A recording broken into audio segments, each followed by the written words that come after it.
Bueno, muy buenos días a todos. Vamos a comenzar con la cursada. Vamos a iniciar esta mañana con el repaso anatómico del sistema nervioso central. Como les dije antes, seguramente en el video de bienvenida, el objetivo de todo esto es que no le tengan miedo a las neurociencias. Por ende, tenemos que hacer un repaso. No nos queda otra porque anatomía nos quedó muy lejos en el tiempo y sin anatomía no nos vamos a poder ubicar bien. Y se van a dar cuenta, después de esta primera clase y junto con la clase de anatomía de columna, que realmente teniendo una buena base anatómica van a poder sacar el 60-70%, ¿sí?, de los problemas que les surja dentro de las neurociencias. Así que bueno, comencemos.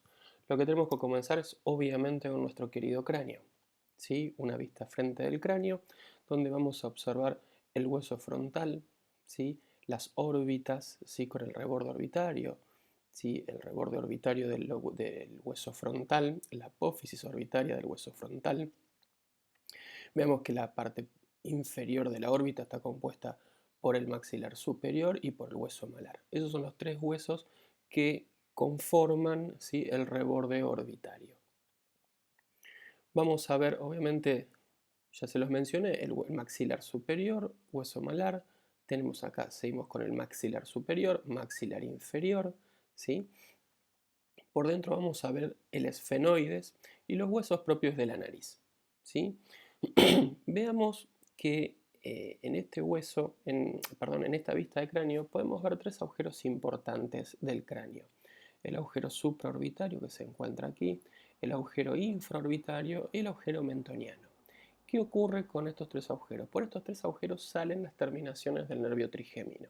¿Sí? El nervio trigémino, como vamos a ver más adelante, es el nervio que le da la sensibilidad, ¿sí?, a la cara. Y cuando hablemos del nervio trigémino, les vamos a recordar que vamos a estar hablando de B1, B2 y B3. ¿Por qué la letra B corta? Porque en la numeración romana la letra B es el quinto par, ¿sí? El número 5 se correlaciona con la B corta, por eso hablamos de un B1, B2 y B3. En esta foto podemos identificar un poco mejor los huesos, ya que tenemos el cráneo coloreado. Volvemos a hacer repaso frontal, tenemos la órbita, malar, hueso maxilar. Acá vemos un poco mejor los dos agujeros superiores y obviamente no tenemos la mandíbula o el maxilar inferior, por ende nos falta el agujero mentoniano, pero acá podemos observar un poquito mejor. Podemos observar que el techo de las órbitas está conformado por el hueso frontal, ¿sí? Y por ende, detrás de este hueso vamos a tener la cavidad endocraniana. Cuando lo vemos un poquito con una inclinación desde arriba hacia abajo, vemos el esfenoidal y vemos que el piso, ¿sí?, de la órbita va a estar formado por el hueso maxilar superior. Y aquí abajo vamos a tener un seno, que es el seno maxilar. Siempre realmente en la práctica nos pasa que un paciente traumatizado tiene una fractura de cráneo, tiene una fractura en la cara y están llamando al neurocirujano.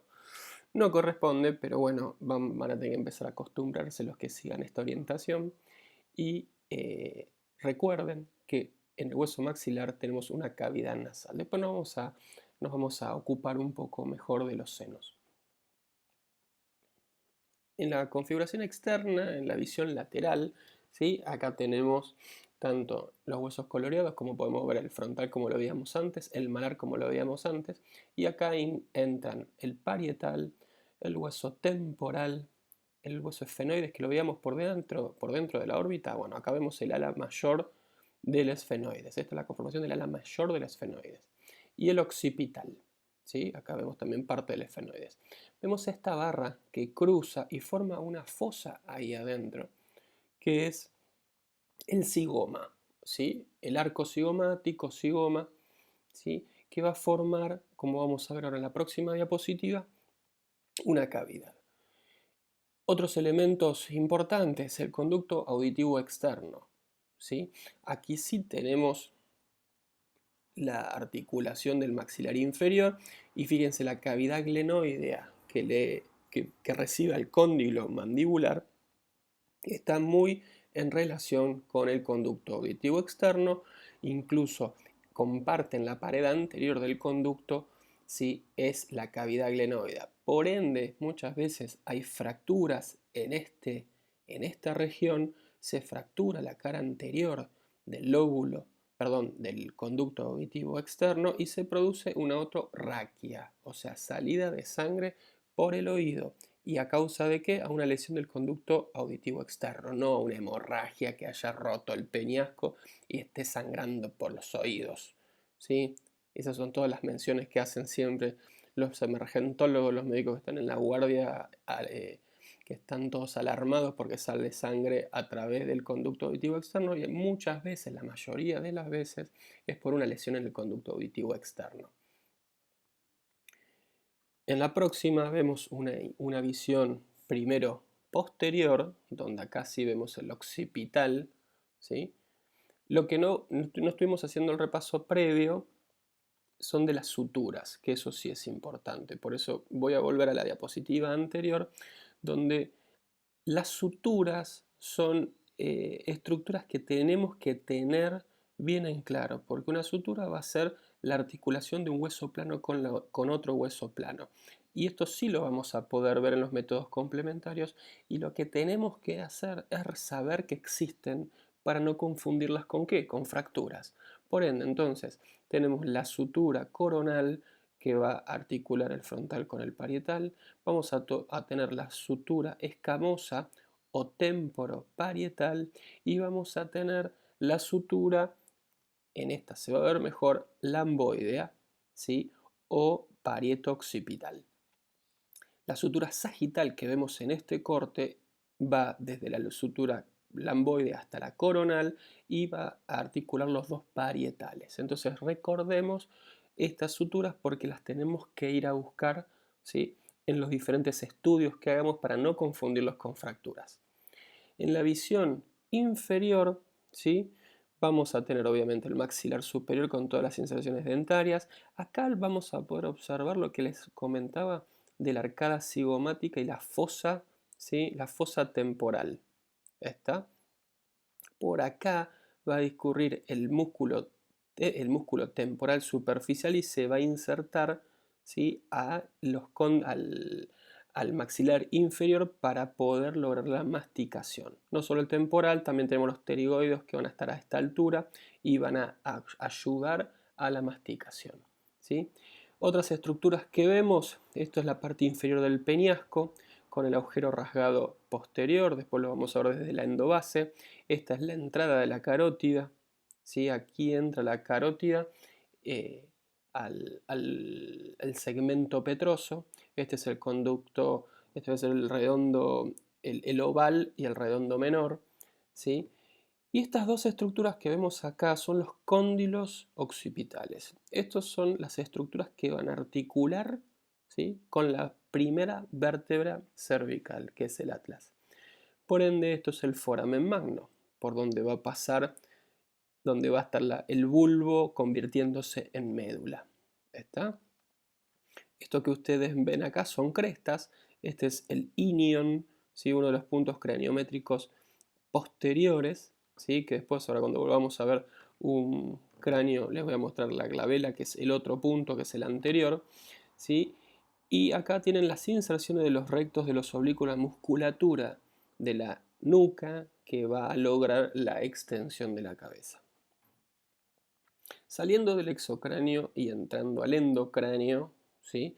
Vamos a ver que estas cavidades, vamos a tener tres cavidades, ¿sí? La fosa anterior, la fosa media y la fosa posterior. En la fosa anterior, acá en este esquema lo tenemos un poquito más agrandado, ¿sí? Vamos a tener al lóbulo frontal, los dos lóbulos frontales apoyados. Fíjense que acá hay una resección del techo de órbita, ¿sí? El techo de órbita, que por ahí acá en este sector se puede notar, es abombado, es como tiene una concavidad que apunta hacia arriba, porque obviamente esto parecería ser más un cono piramidal, ¿sí? Por ende la pared del cono es redondeada, entonces esta concavidad del techo de la órbita apoya con el frontal. Esto en situaciones normales no pasa nada, pero más adelante les voy a mostrar cómo la anatomía se nos vuelve en contra ante diferentes situaciones. Entonces recordemos, el techo de la órbita que tiene las impresiones, porque cuando nuestro cerebro crece, nuestro cerebro empieza a aumentar de tamaño y va empujando al cráneo para que el cráneo también crezca. Cuando logra eso, el frontal que se encuentra apoyado acá le deja las impresiones de las circunvoluciones del encéfalo, ¿sí? Y eso produce todas unas rugosidades que son de los surcos y se llaman rugosidades del techo de la órbita, ¿sí? Entonces, esas rugosidades después nos juegan en contra. El límite posterior de la fosa anterior es esto y es el ala menor del efenoide. Es una ala filosa, ¿sí? Más adelante lo vamos a ver. Acá en la línea media tenemos la inserción de la hoz del cerebro, ¿sí? Como acá tenemos en este esquema, tenemos la tienda del cerebelo, que está hecha de dura madre, que ahora vamos a ver después qué era la dura madre, ¿sí? Esta es la tienda del cerebelo y la hoz del cerebelo se inserta acá en la apófisis crista galli. Y a los lados de la apófisis crista galli está esto que es la lámina cribosa. Por ahí en este esquema lo pueden ver un poquito mejor. La lámina cribosa está cribada. ¿Y eso qué significa? Está agujereada. Y a través de esos pequeños agujeritos pasan las terminaciones nerviosas del bulbo olfatorio que justamente van a traer todos los estímulos olfatorios de las fosas nasales. Sepan que esto es una lámina muy finita de hueso, por ende, fíjense que podemos tener comunicación de la endobase con las fosas nasales. ¿Está? Ya vamos a volver en este tema. En la parte medial, ¿sí? en el centro casi de nuestra endobase, limitando la fosa anterior con la fosa media, tenemos la silla turca, ¿sí? Donde tenemos dos conductos, como ven acá, los conductos, el agujero óptico, ¿sí? Por donde salen los dos nervios ópticos, y estas saliencias óseas, las apófisis clinoides, que van a abrazar a nuestras dos queridas carótidas, ¿sí? Entonces, fíjense la relación del nervio, de la arteria y de la vena. ¿Cómo son las venas a nivel periférico en el cráneo? Son desdoblamientos de la dura madre y que forman cavidades que se llaman senos. En este caso el seno cavernoso. ¿Sí? Entonces tenemos una relación de tres, nervio, arteria y vena, todo junto. Pasando a la fosa media, acá va a estar apoyado, ¿sí? El lóbulo temporal, ¿sí? Con el polo del lóbulo temporal ahí metido, ahí adentro, ¿sí? Y si vemos en este lado tenemos también agujeros importantes.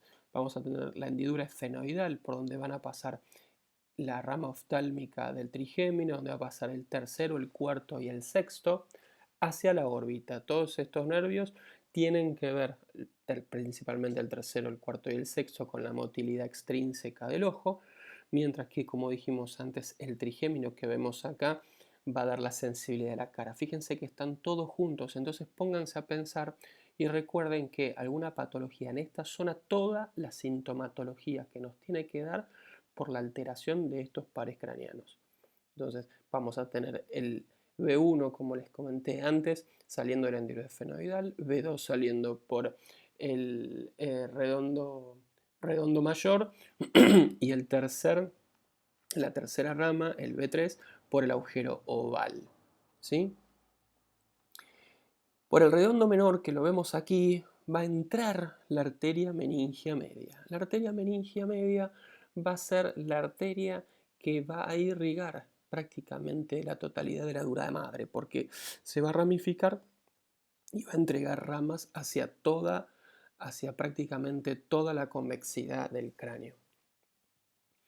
Fíjense que también tenemos en los rebordes, en los cambios de fosa, tenemos pequeños senos venosos chiquitos, ¿sí? Del esfenoidal, el petroso superior, ¿sí? Porque las venas, ustedes piensen que todas las venas y el drenaje venoso, que ahora luego lo vamos a ver en una diapositiva, que drenan sangre del encéfalo, ¿sí? Tienen que desembocar en algún lado. Bueno, todas las venas van a ir a desembocar a los senos venosos, que van a estar siempre en la periferia. Por eso también veamos estas relaciones entre el hueso y los senos, porque fracturas que pasen con su trazo cerca de estas estructuras van a producir lesión de estos senos. Y ya después vamos a ver cuáles son las consecuencias. Por último, en la fosa posterior, ¿sí? Fíjense que el límite superior de la fosa posterior va a ser el techo de la órbita, mientras que el piso, obviamente, la escama occipital, vamos a tener el cerebelo y al tronco. ¿Sí? Acá vamos a tener como elementos importantes el foramen magno, que va a estar a esta altura. Vamos a tener la lámina cuadrilátera. Vamos acá al esquema óseo. Esta es la lámina cuadrilátera del occipital. Tenemos los agujeros condíleos anteriores, donde va a salir el último par craneal, que es el hipogloso. Acá tenemos el conducto, el agujero rasgado posterior, por donde van a salir justamente el bulbo de la yugular, el seno sigmoide, que se va a transformar en el bulbo de la yugular, y donde van a salir los pares craneales 9, 10 y 11. ¿Sí? Acá el foramen magno, fíjense que a traslúcido, nosotros ¿qué podemos ver? Podemos ver la odontoides del axis, ¿sí? O sea, la relación tan importante que lo vamos a ver en columna entre el cóndilo, el atlas y el axis. Esa unidad es muy sensible, es muy importante y le da muchísimo movimiento a la cabeza. Bien, continuemos. Recordemos que cada vez que sacamos la calota, lo que vamos a tener, obviamente, sí, son las meninges, y la primera meninge que nos vamos a encontrar siempre es la dura madre. Eso nos puede empezar a introducir a lo que son los espacios, el espacio extradural, ¿sí? Que obviamente va a estar entre la dura madre y el hueso. En cráneo, en el sistema nervioso central, ese espacio es virtual. Ahora después lo vamos a seguir charlando. Pasemos al encéfalo. Entonces, una vista superior donde tenemos el polo frontal, o sea, anterior aquí y posterior aquí, ¿sí? Donde vamos a tener el hemisferio derecho, hemisferio izquierdo. Vamos a tener el surco interhemisférico. Por este surco interhemisférico va a estar la hoz del cerebro, que tiene también como función sostén del cerebro para dejarlo. El encéfalo no tiene ligamentos que lo sostengan al cráneo, ¿sí? Ustedes piensen que el cerebro está flotando y los únicos puntos de anclaje son los vasos, son las venas y es el mismo tronco, ¿sí? Que sale a través del foramen magno y tendría alguna cierta forma de sostén. Pero tanto la hoz del cerebro como la tienda del cerebelo, ¿sí? Van a ser elementos que van a lograr sostener y donde se pueda apoyar nuestro encéfalo. Sí, lo que tenemos que recordar es que vamos a tener circunvoluciones y surcos, ¿sí? Las circunvoluciones son todas estas, ¿sí? Todas estas prominencias, y los surcos van a ser lo que limitan circunvolución con circunvolución. Donde se dividen, vamos a pasar a la vista lateral. En la vista lateral, ¿sí? Acá vamos a poder diferenciar el lóbulo frontal, y fíjense que acá sí se nota la concavidad que hace el lóbulo frontal con el techo de la órbita. Y estas, las rugosidades orbitarias que les hablaba, se generan por estos surcos que ustedes ven acá. ¿Está? Si tenemos oportunidad, veremos si podemos encontrar con un cráneo seco para poder verlo bien eso. Entonces tenemos el lóbulo frontal, el lóbulo temporal, el lóbulo parietal y el lóbulo occipital. Luego tenemos el cerebelo, y lo que se ve aquí es la protuberancia y el bulbo. El mesencéfalo se encuentra oculto por el temporal en este momento. ¿Cuáles son los surcos más importantes? La cisura de Silvio, que va a dividir el lóbulo temporal del lóbulo frontal, y el surco de Rolando. La cisura de Rolando, que en este vamos a usar el otro esquema que se ve un poco mejor. Acá vamos a tener la cisura de Rolando y esta es la cisura de Silvio. ¿Sí? ¿Cómo darse cuenta? La cisura de Silvio no llega a la cisura de Rolando porque está siempre rodeada por una circunvolución, la circunvolución precentral y la circunvolución postcentral. Estas dos circunvoluciones importantes que forman el área rolándica, ¿sí? son la corteza motora primaria y la corteza sensitiva primaria, donde acá va a estar el homúnculo que se le dice y cómo es la configuración de la corteza con respecto a las funciones motoras y sensitivas.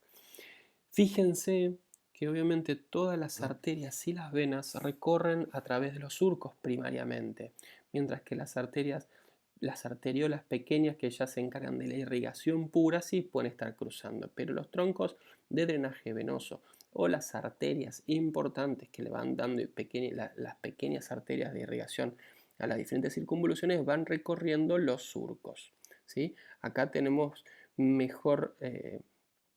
Acá podemos ver mejor la cisura de Silvio. Y fíjense que en esta disección disecaron el hueso. Entonces fíjense lo que les mencionaba antes, cómo el polo temporal se mete dentro de lo que es la fosa media en el final. Este filo que ustedes ven acá es ¿cómo se llama? El ala menor del efenoides.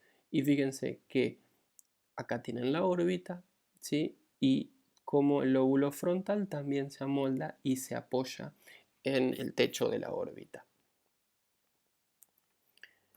La visión inferior, acá volvemos a ver las cortezas orbitarias del lóbulo frontal, vamos a ver la cintilla olfatoria, vamos a ver el nervio óptico con el quiasma, vamos a ver los cuerpos mamilares con este vendría a ser el tallo pituitario, ¿sí? Esto se va a comunicar con la silla turca, con la hipófisis.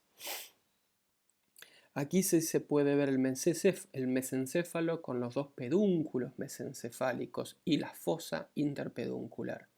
Aquí vemos la protuberancia y aquí vemos el bulbo con las pirámides, y con las olivas y con las pirámides. El cerebelo, ¿sí?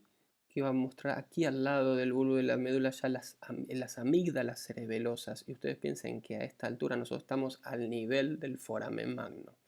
Las amígdalas siempre tienen que estar por arriba, ¿sí? Del foramen o en la misma línea, pero no por abajo. Eso ya conformaría una malformación, ¿sí? La malformación de Chiari.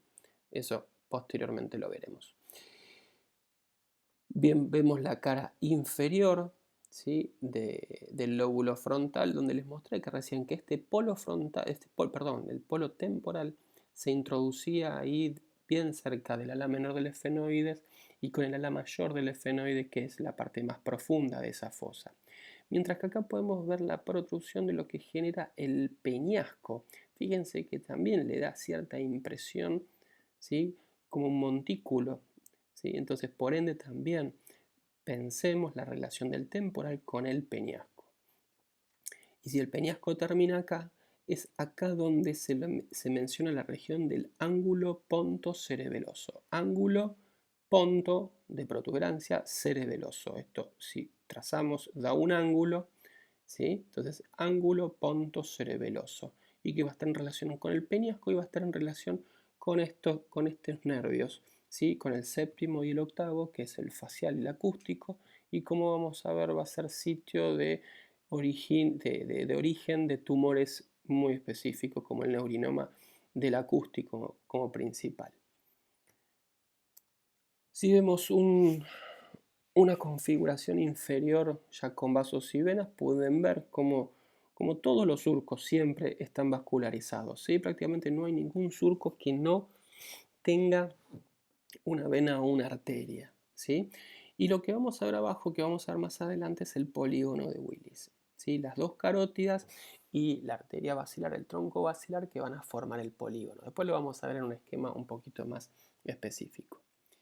Saltando de la configuración externa del cerebro, no podemos, y acá lamento, pero les va a traer reminiscencias a los cortes de Jacob, pero son necesarios. ¿Por qué? Porque todos estos núcleos, que hoy ya sabemos más o menos para qué sirven, también los tenemos que ir a buscar en los estudios. Entonces tenemos que recordar, ¿sí? Cómo se llaman, ¿sí? Qué relación tienen y también recordar para qué sirven, porque en definitiva eso va a ser lo que podamos ver como las manifestaciones clínicas de nuestros pacientes, ¿sí? Entonces, recordemos, vamos primero al corte axial, ¿sí?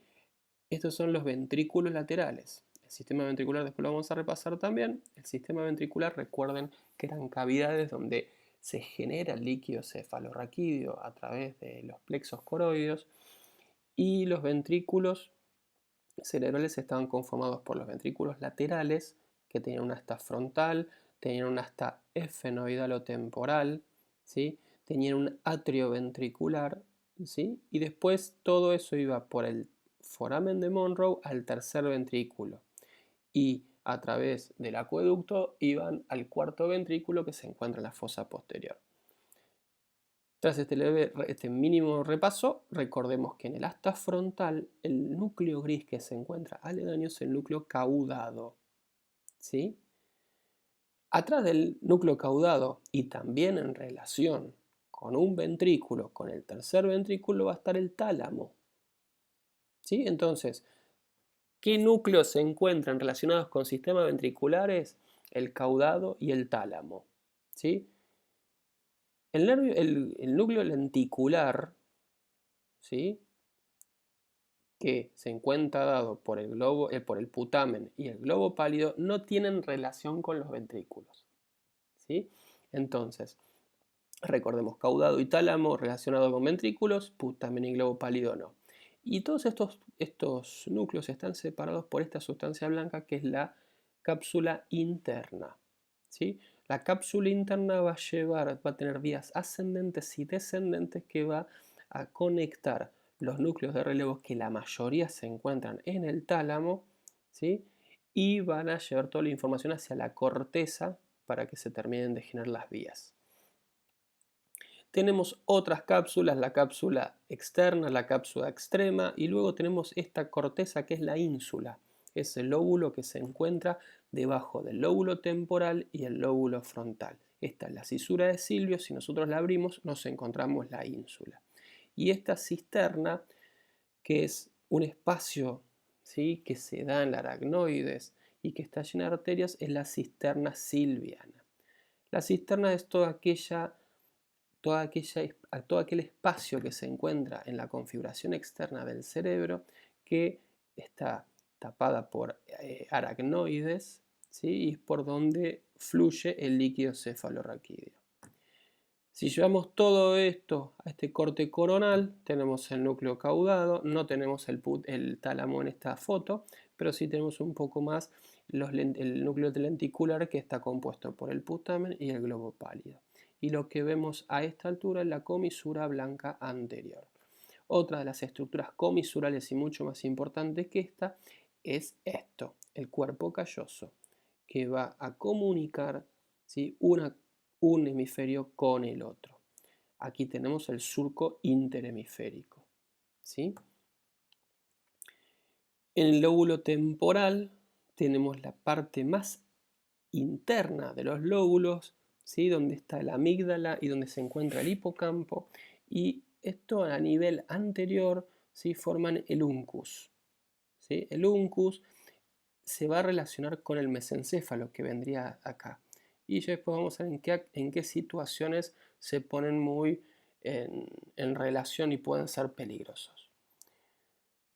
Como les mencioné antes, tenemos cavidades óseas, ¿sí? Los senos, hablamos del seno maxilar hace un rato, y el que más nos interesa a nosotros es el seno frontal. El seno frontal, como vemos en estas tomografías, están cargadas de aire. Y estas cavidades, ¿sí?, obviamente, ¿con qué van a estar relacionadas? Con la fosa nasal. O sea, ¿cuál es el problema de la fosa nasal? Que tenemos flora nasal, o sea, bacterias. Esas bacterias tienen que estar separadas de nuestra endobase. Fíjense, o sea, acá está este cráneo inyectado, ¿sí?, y muy en relación se encuentra el lóbulo frontal. O sea, ante situaciones normales está todo muy bien, pero cualquier accidente que me fracture esto, ¿qué me va a comunicar? Me va a comunicar la nariz con el cerebro, así y llano, bien liso y llano. Nariz con cerebro. ¿Y cuál es la gran problemática de todo esto? La meningitis, ¿sí? La meningitis postraumática en este caso. ¿sí? Si fuera todo esto por culpa de un trauma. Entonces, nosotros cuando estudiamos esto luego, ¿sí? Nosotros siempre vamos a preguntar, ¿y cómo está la pared posterior del seno? Esta es la pared que nos interesa. Si esto está explotado y está todo abierto hacia afuera, no hay problema con el cerebro. Se repara eso y listo. Pero el gran problema es si esto está roto, ¿sí? Y generalmente cuando se da una fractura del seno frontal, a veces está acompañado por una burbuja de aire, ¿sí? Que se sitúa entre el cerebro y la pared del cráneo, ¿sí? A eso se lo menciona neumoencéfalo, y por más que no veamos una fractura, se tiene que considerar que hay una brecha en las meninges, ¿sí? Que comunicó el exterior con el interior del cerebro, ¿sí? Y eso es causa unánime para colocarle antibióticos profilácticos. Yo no sé si ustedes ya cursaron infectología, pero son los únicos casos donde damos antibióticos profilácticos, ¿sí? No estamos esperando que venga, que llegue la meningitis para tratarlo, no, no. Fractura de seno, ¿sí? O como vamos a ver en otro sector, que también tenemos cavidades neumatizadas, ¿sí? Si hay una fractura y una burbuja de aire, se dan antibióticos profilácticos. ¿Qué antibióticos se dan? Ampicilina sulbactam. ¿Está claro? Bien. Fíjense acá lo finito que hablamos de acá de la pared posterior, pero fíjense también lo finito que es la pared lateral de la órbita que se relaciona con el frontal. Y este sector muy vulnerable a heridas penetrantes, ¿sí? Cualquier estaca, cualquier palo, cualquier cuchillo es muy fácil de hacer entrar al cráneo por esta zona. No así este, fíjense, comparen el grosor del cráneo a este nivel o a este nivel y comparen acá y acá a este nivel. Y esto lo he visto en un paciente. Lo que les hablaba yo del lóbulo temporal, fíjense cómo el ala esfenoidal, el ala menor del esfenoides, es finita y filosa, ¿sí? Entonces, cuando nosotros estamos moviéndonos, nuestro cerebro sufre movimientos pequeños. Pero, ¿qué ocurre cuando tenemos un trauma, un impacto de alta energía? Esto va a irse hacia adelante y este filo puede lesionar, dependiendo de cómo sea el vector de tratamiento, el vector de impacto, puede lesionar parte del polo o parte del lóbulo temporal. Asimismo, el lóbulo frontal también lo decíamos lo mismo. Si tiene un efecto de golpe y contragolpe, o sea, ustedes acuérdense que el cerebro está flotando dentro de la cavidad. Entonces, si nosotros golpeamos, primero el cerebro se va a dirigir hacia adelante y después se va a dirigir hacia atrás. ¿Está? Entonces primero se va a dar el efecto del golpe y luego el de contragolpe. ¿Está? En esos movimientos, estos accidentes óseos, ¿sí? Pueden generar lesión sobre el encéfalo. ¿Está? Acá fíjense la relación, este es el peñasco y esta es la tienda del cerebelo ya, o sea, no es un corte totalmente simétrico, pero esto mismo que les estoy diciendo, él podría golpear el lóbulo temporal contra el hueso del peñasco y ahí también darse una lesión en el encéfalo. También fíjense que acá en el peñasco también tenemos aire y estas son las celdillas mastoideas. Entonces, una fractura que pase por el peñasco también nos puede regalar alguna burbujita de neumoencéfalo. Y recuerden, el peñasco con qué está, a qué cavidad neumática está unida. A la garganta, a la faringe, porque a través de la trompa de Eustaquio se neumatiza las celdillas y el oído medio. ¿Está claro? Entonces, ahí es donde nosotros tenemos la colonización de bacterias. Entonces el oído medio hay que pensar que está contaminado igual que las celdillas mastoideas. Entonces cualquier fractura en las celdillas o que encontremos ocupadas de líquido, ¿sí? Que no tengan aire, que estén ocupadas, las celdillas hay que pensar que se rompieron y por ende hay que cubrirlos con antibióticos.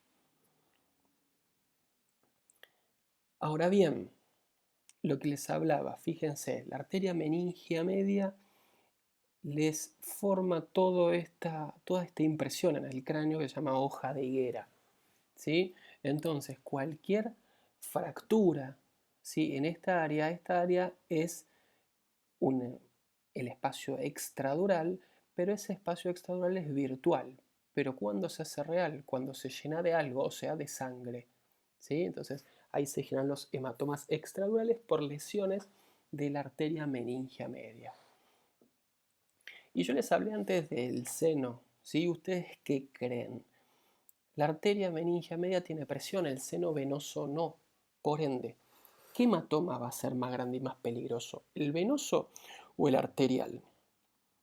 Y si no los puedo tener de frente, así que obviamente si es el arterial. Entonces, ahí es donde le tenemos miedo y donde, por eso es que el hematoma extradural, como ya vamos a ver en trauma, es más peligroso que el hematoma subdural. De origen, obviamente, por una fractura de cráneo, ¿no? Que haya lesionado alguna estructura vascular. Ahí tenemos la hoja de higuera.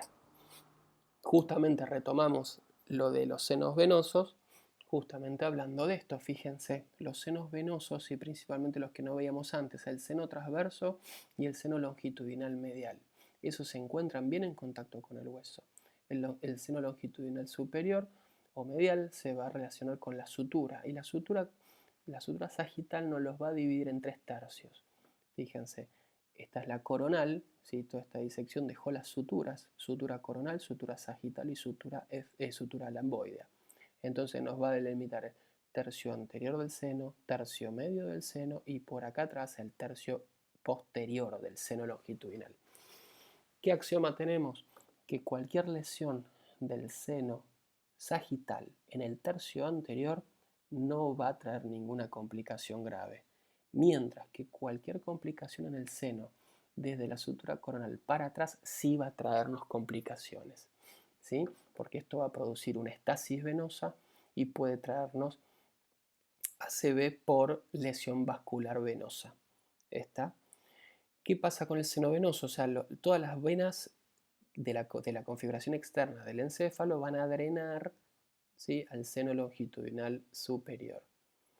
Y esta sangre va a llegar hasta acá, hasta la tórcula o prensa de aerófilo, y se va a dividir entre los dos senos transversos. Los dos senos transversos van a transcurrir por este lado y se van a formar hacia abajo en el seno sigmoideo. Y como les mostré antes, en la fosa posterior del seno sigmoideo salen a través del agujero rasgado posterior hacia los bulbos yugulares. Puede haber algún seno longitudinal de fosa posterior, acá chiquitito, que muchas veces cuando tenemos que abordar acá la fosa no sangra, pero tampoco es grave. ¿Sí? Bien, volvamos ahora a los tejidos más blandos. ¿Sí? Volvamos y hablemos un poco de la hoz del cerebro y de la tienda del cerebelo. Fíjense la configuración. Acá se sacó todo el hemisferio izquierdo, ¿sí?, de este espécimen. Entonces, fíjense que la hoz del cerebro y la tienda del cerebelo tienen hendiduras libres, ¿sí? Tienen bordes libres, ¿sí? Esta es la hendidura de Bichat, que es la de la tienda del cerebelo, y acá tenemos el borde de la hoz del cerebro, ¿sí? Entonces, este tejido es mucho más elástico que el hueso, ¿sí? Pero llega a un punto donde no tiene tanta complacencia, o sea, tiene un punto. Cuando eso se da, las estructuras pasan a través de esto. Vamos a darles un mejor ejemplo. O sea, ustedes recuerden una cosa, que lo vamos a volver a hablar cuando veamos síndrome de hipertensión endocraniana. El cráneo es inextensible, ¿sí? El cráneo no es elástico. Entonces, cuando hay un problema dentro de la cavidad, ¿sí?, se da una lucha de presiones. ¿Está? Y todas las presiones se van equilibrando a través del líquido, a través del encéfalo o a través de la sangre, pero si eso deja de alcanzar, las estructuras se empiezan a desplazar dentro del cráneo, ¿sí? Porque ¿qué es lo que busca un cerebro que se esté inflamando? Irse por el lugar que pueda. Entonces acá están las hendiduras y esta es la base anatómica de por qué se van a producir las hernias de enclavamiento, que lo vamos a volver a repetir en otro de los videos. Pero acá tienen la visión anatómica. Fíjense que si yo tengo algo que me empuja al hemisferio derecho de este espécimen hacia nosotros, todas estas estructuras van a querer salir por acá, ¿sí? Por este foramen van a querer salir. Y al salir, fíjense que va a llegar un momento que esto se va a estirar tanto que no va a ceder más. Entonces, fíjense, estas arterias a este nivel van a quedar comprimidas, ¿sí? Y al quedarse comprimidas, le van a generar un infarto, una isquemia a las estructuras posteriores, a las estructuras que continúen necesitando la irrigación de estas arterias. ¿Se entiende? Entonces, esta es la base anatómica, ¿sí?, de lo que va a ser la hernia subfalcial y las hernias transtentoriales o las hernias del uncus, ¿sí? Porque estas estructuras que ante situaciones normales está todo equilibrado, cuando se desequilibra, tratan de escapar por algún lado y al escapar se encuentran con estas vallas que son más elásticas que el hueso, pero que tienen un límite. Y en ese límite se comprimen las estructuras y se comprime la irrigación. ¿Está? Vamos a volver ya vamos a volver a este concepto. Lo que quiero es que veamos un poquito más grande y que veamos las relaciones. O sea, esto es lo mismo que veíamos en el otro preparado, pero con las arterias y con los pares. Fíjense que nosotros tenemos la arteria carótida interna, tenemos el nervio óptico, ¿sí? Este es el cuerpo calloso, este es el tercer ventrículo, perdón, este es el tercer ventrículo, este es el septum lucidum de los ventrículos laterales. Acá hay una sección del mesencéfalo y tenemos al tercer par. Fíjense el tercer par cerca del borde libre del tentorio. Fíjense el filo del tentorio, qué tan cerca está del mesencéfalo. Entonces imagínense que se nos venga todo el cerebro, todo el preparado hacia acá, este borde libre se clava con el mesencéfalo y produce síntomas. Después los vamos a ver. ¿Está claro? Entonces la arteria, esta es la arteria cerebral anterior con las calloso-marginales, la pericallosa y la calloso-marginal. Fíjense que dependiendo de la anatomía de cada uno, ¿sí?, se va a comprimir en algún lugar, ¿sí?, la arteria con el borde libre de la hoz. Y ahí se va a dar una compresión vascular, se va a dar una isquemia de acá hacia adelante, perdón, hacia atrás, ¿sí? Porque la irrigación viene de acá y va para allá. Entonces, de acá para allá va a estar isquémico. ¿Se entiende? Entonces, eso es lo que logran las hernias de enclavamiento, que después vamos a volver, no se asusten. Veamos un poquito más de los esquemas de los nervios, ¿sí? Hagamos otra vez un repaso. Primer par, ¿sí?, la cintilla olfatoria que va al bulbo olfatorio. Segundo par, nervio óptico. Tercer par, lo tenemos aquí, ¿dónde estás? Este vendría a ser el motor ocular, interno. Cuarto par, el patético, el finito.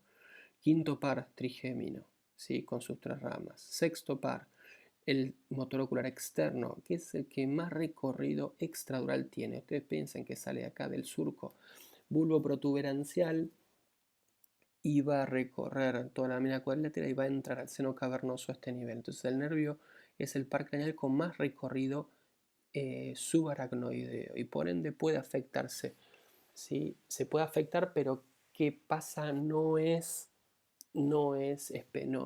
localizador, ¿sí? Es muy inespecífico, o sea, está hablando de que hay una hipertensión endocraniana, ¿sí? Después tenemos el séptimo y el octavo entrando al conducto auditivo interno, 9, 10 y 11 al conducto rasgado y el 12 entrando al condilio anterior, que es el hipogloso, ¿sí? Ahora sí tenemos un esquema un poquito más grande del polígono de Willis. Acá tenemos el quiasma óptico reclinado, acá tenemos la sección de las dos carótidas internas y recuerden que la carótida interna entra y se divide en cerebral anterior y cerebral media. Cerebral media se verán los lóbulos temporales, ¿sí?, a la císura silviana. Cerebral anterior, tenemos la famosa arteria comunicante anterior, acá la ven bien, ¿sí?, que se va a juntar con la arteria cerebral anterior del otro lado. Fíjense este detalle que hay diferencias anatómicas. Cuando hablamos de la normalidad muchas veces no llega al 50% de los casos, ¿sí? Entonces, ya después vamos a ver, haremos unos trabajitos para tratar de juntar información y aprovechar toda la información esta. Entonces, la célula anterior. Volvemos con la carótida del otro lado. Acá sí se puede ver la arteria comunicante posterior, ¿sí? Y la arteria comunicante posterior se va a juntar aquí con la cerebral posterior, rama de la tronco basilar. Acá también se ve la comunicante posterior. La arteria cerebral posterior. ¿Sí? Por atrás o entre la arteria cerebelosa superior, ¿sí? Que es la última rama colateral del tronco basilar, va a salir el tercer par. Acá está el tercer par, el motor ocular interno. Acá tenemos los cuerpos mamilares, ¿sí? Y acá está reclinándose, acá adelante estaría saliendo el tronco de la pituitaria. Esto acá sería piso del tercer ventrículo, ¿sí? Si nosotros hacemos una fenestra acá, entramos al tercer ventrículo. Perdón, por acá adelante. Acá también, pero generalmente se busca el espacio por acá adelante. Ya lo vamos a ver. En un esquema lo podemos ver y vemos el resto de las arterias, ¿sí? Como dijimos antes, carótida interna, cerebral anterior, cerebral media, comunicante posterior, cerebral posterior, ¿sí? Y este es el polígono de Willis junto con la comunicante anterior. Y después tenemos ramas colaterales. Tenemos la comunicante posterior, ya la dijimos, la coroidea anterior, la arteria oftálmica, hay una arteria recurrente, ¿sí? Que se llama arteria recurrente de Hebner, que va a irrigar hacia los ganglios basales, arteria cerebelosa superior, arterias perforantes para la protuberancia, arteria cerebelosa anteroinferior o AICA, ¿sí? Después, la arteria basilar, que este es su comienzo porque está formada por estas dos, las arterias vertebrales. Las arterias vertebrales tienen como rama importante a la arteria cerebelosa posterior inferior o pica. Y por último, las dos vertebrales van a dar origen a esta que es la arteria espinal anterior, y esta que va a discurrir por toda la cara anterior de la médula hasta su final. Pero no significa que esta sea la única, ¿sí?, aferencia a esta arteria. Esta arteria es alimentada prácticamente cada 4 o cada 3 niveles medulares por una arteria por una arteria perforante de las ramas radiculares, ¿sí? Entonces eso va teniendo, ¿sí?, nuevos afluentes para enriquecer el volumen, porque si no, con esta arteria no daría, por lo largo de la médula no alcanzaría la irrigación. ¿Está? Como tenemos troncos y vasos arteriales, también tenemos los territorios, que vamos a poder ver quién los irriga principalmente. Entonces lo que tenemos acá en rosado va a ser el territorio, esto es la configuración externa del cerebro. Vamos a ver que lo que se ve en rosado es toda irrigación de la arteria cerebral media o silviana. Lo que se ve en celeste, preferentemente acá en la configuración interna, o sea en el surco interhemisférico, va a ser patrimonio de la arteria cerebral anterior. Mientras que lo que vemos en verde fluorescente aquí es la arteria cerebral posterior, ¿sí? El cerebelo está irrigado por las tres cerebelosas, por la cerebelosa superior, la cerebelosa anteroinferior y la cerebelosa posteroinferior, ¿sí? Los ganglios de la base, ¿sí?, tienen otras irrigaciones un poquito más específicas, porque lo que tiene de inteligente el cerebro es tratar de cuidar a sus áreas más nobles, previendo de que puedan fallar, ¿sí?, y no estar dependiendo de un solo tronco de irrigación. Entonces, fíjense acá, las tienen todas descritas. Tenemos la arteria cerebral anterior, como dijimos antes, la arteria cerebral media y la arteria cerebral posterior. Ahora, ¿qué se nos agrega? Las ramas perforantes de la arteria cerebral posterior son estas. Las ramas perforantes es cuando vimos en En el esquema, vamos a volver al esquema arterial aquí, todas estas arterias chiquititas, ¿sí?, son las arterias perforantes. ¿Está? Que van a salir de los troncos principales del polígono de Willis y van a ayudar a irrigar a los ganglios de la base que están acá. Entonces hay perforantes que salen de la célula anterior, hay perforantes que salen de la célula anterior, perforantes que salen de la célula posterior, ¿sí?, y de las diferentes arterias, ¿sí? Entonces, todo esto, ¿sí?, es ganglios de la base y está irrigado en estos territorios como vemos acá, ¿sí? Perforante de la arteria cerebral media, acá están la arteria coroidea anterior, las ramas perforantes de la posterior, ramas perforantes de la arteria cerebral media, y nos queda las ramas perforantes de la arteria cerebral anterior, ¿sí?, que está acá. ¿Quedó claro? Entonces fíjense que estas se pueden dar, a ver, en una cirugía se puede lastimar, se puede romper, ¿sí?, o se puede tapar y tener un foco isquémico chiquitito. Incluso los ACV isquémicos ya vamos a ver que se pueden dar pequeñas arteriosclerosis, o sea, se puede producir taponamientos de pequeñas arterias, lo que se va a llamar después el ACV de pequeño vaso, y va a ser de estas arterias, de estas áreas, y que van a producir, obviamente, clínica específica de cada una. Con esto terminamos este pequeño repaso anatómico y bueno, nos vamos a seguir viendo luego. Hasta luego.